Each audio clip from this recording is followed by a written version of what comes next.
kelas 12 Aster 1 ingin melakukan perawatan napas dalam dan batuk efektif.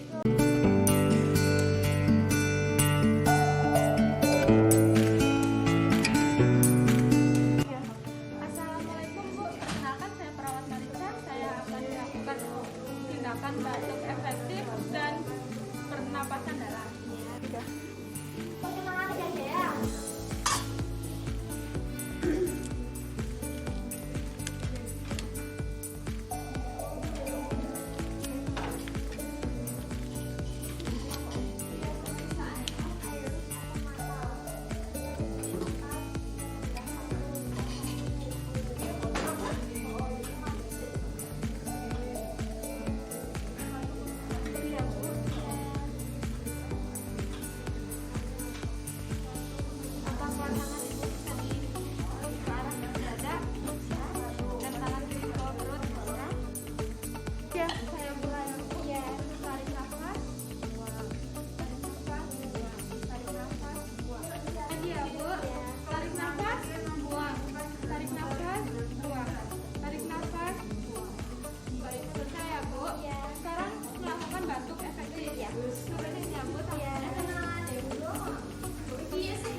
Baik Bu, kita sudah selesai melakukan pernapasan dalam dan batuk efektif.